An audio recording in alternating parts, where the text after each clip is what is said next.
Écoutez, lors de la visite de Jacques Chirac dans notre belle ville de Troyes, j'ai eu la chance à ce qu'il rentre dans mon établissement boire une bière. Il était un grand amateur de bière et il passait avec monsieur Gallet à l'époque. Il s'arrêtait, donc j'ai eu cette chance-là. Il est passé dans la rue, je l'ai interpellé, je lui ai dit monsieur Chirac, je vous offre une bière.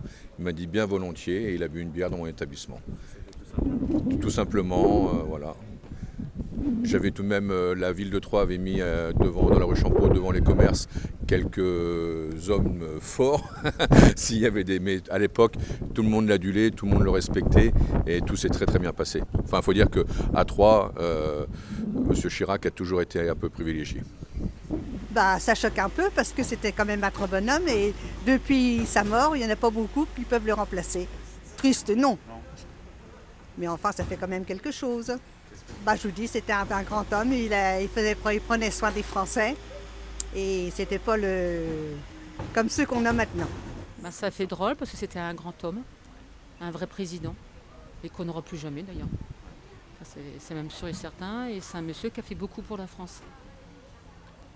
Vous l'aviez vu quand il était venu à Troyes Oui, il est venu deux fois je l'ai vu. Il était très gentil. Ouais.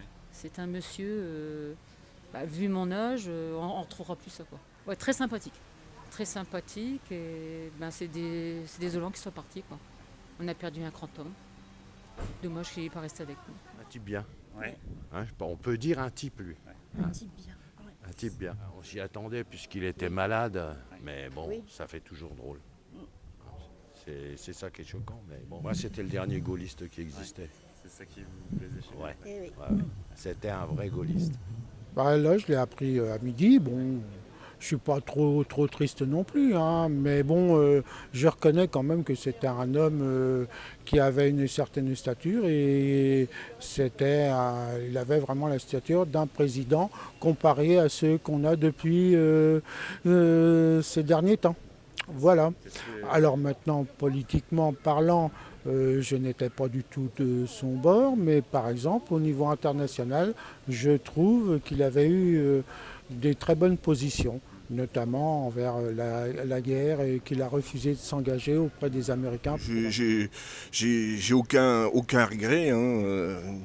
Il ne m'a jamais intéressé. Moi, ce que je retiens de lui, c'est le fait que, comme tout le monde, c'est un gars qui travaillait pour lui-même, il était assoiffé de pouvoir, il n'en avait rien à faire du peuple.